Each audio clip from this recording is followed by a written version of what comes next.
With the temperatures rising and early signs of spring, there's a new sense of optimism around our home and in our kitchen. I can just look forward to all of the fresh spring vegetables and summer garden that is sure to come in the next couple months. And not to mention, the end is very much in sight on our new old farmhouse build. Though there's a lot of back and forth between our home and our farm where we are building our new home, one thing remains the same. I'm still cooking for our large family every day.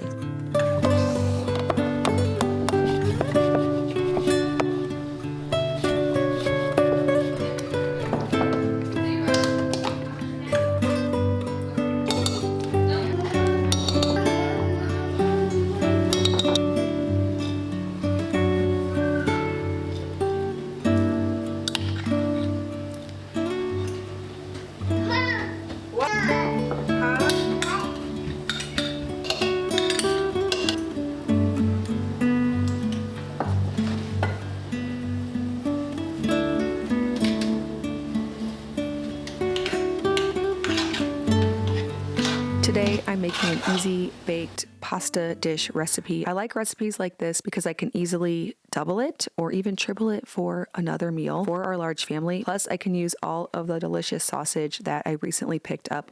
We buy our meat in bulk from a local farm. It's actually my sister Ashley's farm. She has a channel on here called New Hartford Farm Co.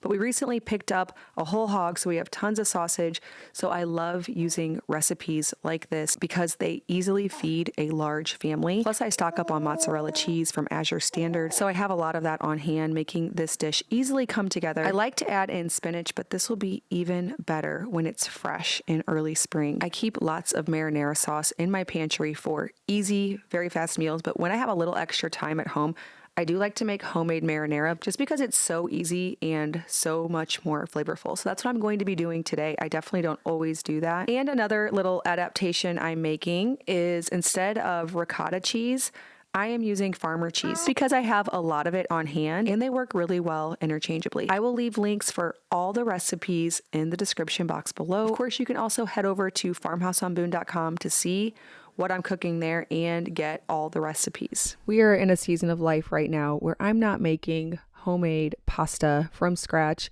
I'm keeping meals pretty simple, trying to source the highest quality pasta and a lot of pantry items that I can. That's because although I still need to cook every single day for my large family, I am over at the build site. And if I'm not at the build site, my brain is at the build site. We are getting in a very exciting time when it comes to our house build because all of the behind the scenes, behind the walls kind of stuff is done. And now we are putting down flooring. So I get to see the beautiful heart pine that I've been dreaming about for so many months, maybe even a year now. It's down, it's beautiful. And the paint colors I've been planning, those are all on the walls. Luke has been working on painting the flooring that is in the pantry, the laundry room, mud room, the 2 bathrooms downstairs, and the closet and the sunroom. We had this dream to make these rooms look like porches, and now I can see it in reality because the flooring's down and it's painted and it's just turning out so beautifully. Soon we will be putting in the cabinetry. It's all just sitting in our barn. It was delivered. It's ready to go. We have all the trim. We have the bathroom fixtures, the plumbing things, the tiles going in. So each day when we're there, it's really exciting because we're really able to see visually things happening. It's the exciting part of the build. I have a big house update coming really soon where I'm going to show you all of these things. So stay tuned for that video coming really soon if you're enjoying following along with the new old house update.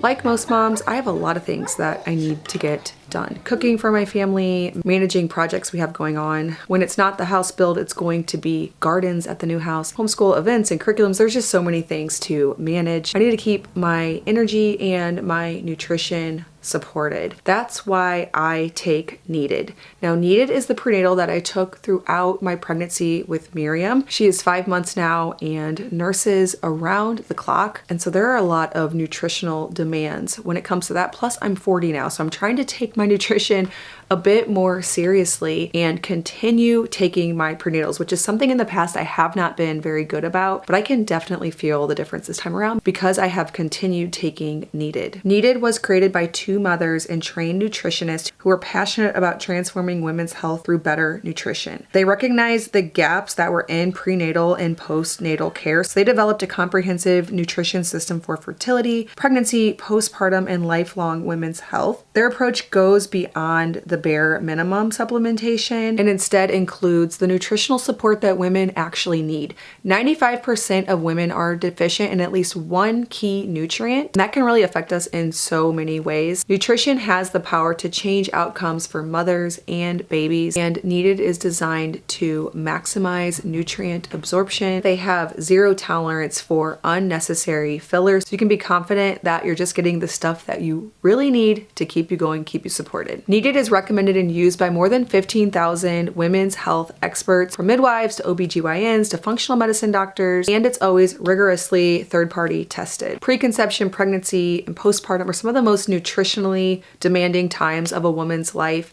There's a lot in that time that you can't control, but optimizing your nutrition throughout that time with Needed is one that you can. Right now, Needed is offering an extra 20% off your first order, including one-time purchases or already discounted subscriptions and plans. You can use my link in the description box below and use code Farmhouse on Boone at checkout.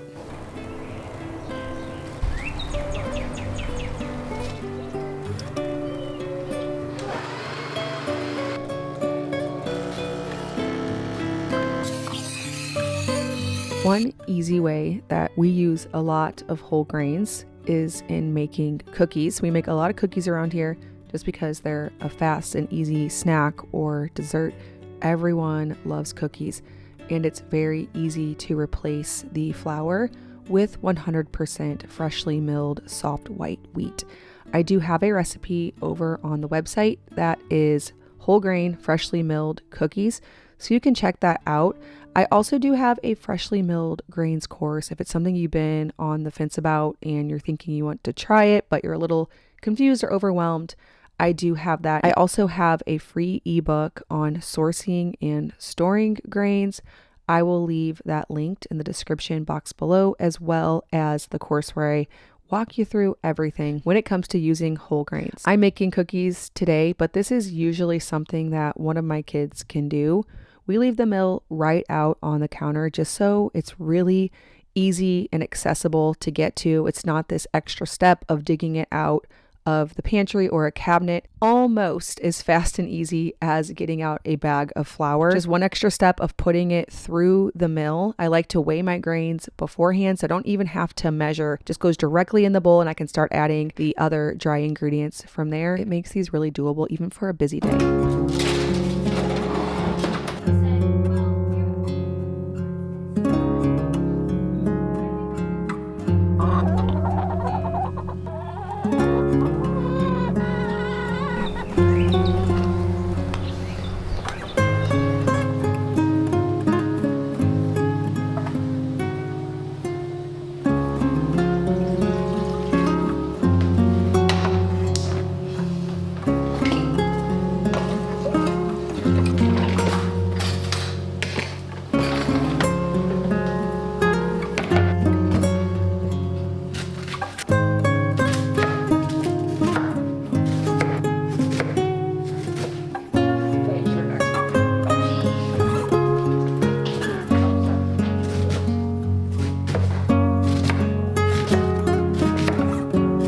Something I like to keep on hand is fermented onions, as well as sauerkraut. Fermented garlic is also a good one. Really love in the middle of summer fermented jalapenos. I love it when I take the time to slice onions ahead of time, because that's really all that this is essentially slicing a bunch of onions at one time instead of individually at each meal, putting them in salt water, allowing them to sit at room temperature for about a week or so. That additional prep work gives me something extra that I can pull out at each meal. Now, the kids don't really love fermented onions as much, but Luke and I really do. And I love being able to pull them out with a simple meal. Like, for example, last night we had a roasted chicken some fried potatoes and broccoli. And being able to pull fermented onions out of the fridge is easy, obviously, but then it gives the meal a touch of sour, a touch of crispness. Even though it's getting warmer, we still don't have fresh vegetables from a garden, and taking the time to do a little fermentation really helps perk a meal up. It is still winter, even though I do feel like spring's coming a little bit sooner this year, unless it just goes completely downhill after the 10-day forecast. It's looking pretty good, and I'm really enjoying thinking about spring and spring foods, but it's still cool outside, and I love to have creamy soups all through the winter. The other day, I was thinking about making chicken pot pie, and I got to thinking, why not make like a chicken pot pie soup? I'm sure that's not a completely original thought. I'm sure people have thought of this before. So I am cutting up all of the ingredients that normally go in a chicken pot pie: carrots, potatoes, onions. If you have celery, garlic is good in there. You could sneak a lot of vegetables in a soup like this. And then I have some chicken breasts from my sister's farm that I am searing just to give them some color, not cooking them all the way through, but then adding all of the vegetables to the butter that the chicken cooked in, as well as any juices that kind of came out of the chicken. I'll add some salt and pepper and some cream and broth. I'll add the chicken back in, a little bit of flour to thicken it. And then I'm going to make my whole grain biscuits to go on top. Now, the biscuits are on the blog. The chicken pot pie soup is not. I do have chicken pot pie over there, but not a soup version. But it's a very straightforward thing that you don't really necessarily need a recipe for. For my biscuits, I use soft white wheat, but you can also use hard white wheat. Biscuits also perform well with other grains like kamut or einkorn. Those do really well in biscuits because you don't have to knead them. They're more of a quick thing that you're not trying to stretch and fold and knead. So I like to use those other grains for these as well. Today I'm just using soft white wheat, following the recipe over on my website to a T. We're trying to do a lot more whole grain specific recipes. I have shared on here how to convert regular recipes into whole grain, but we're also making just specific whole grain versions as well, so you don't have to do any conversions or anything. Not that it's not super simple to convert them, because it really truly is. But I know when you're new to whole grain, it's nice to have a guide just to make sure you're not going to mess anything up. But this comes together like any biscuit recipe by adding the baking powder and salt to the flour, then cutting in the butter, adding in the milk. I like to fold my biscuit dough several times to create those flaky layers. It's harder to create as flaky and fluffy of biscuits when you're using whole grain, but folding and also being careful with how you cut the dough makes a big difference. So when you use a biscuit cutter and you rotate it, this can make it to where the biscuits aren't as fluffy and have those flaky layers. To make it really fast and easy, and to also avoid that, I usually will just pat my dough out into a big rectangle and just cut them into squares. We don't mind having biscuits that shaped. It makes it really fast and easy because you have less of where you're bringing the dough back together after cutting out the circles and then recutting it and continuing that process until it's all gone. If I just make one big rectangle, I can almost avoid most of that. I do usually have to add a little bits here at the end, but this is the method that I find works easiest. We make a lot of biscuits because we do a lot of biscuits and gravy. We do a lot of biscuits served with soups. So I'm always trying to think of how I can make things faster and easier.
Well, these are some of the meals and treats and recipes that we have been enjoying in our kitchen here these last weeks of winter. Stay tuned because the thing I'm really excited about right now is the house build, and I just cannot wait to share more with you all, so stay tuned for that.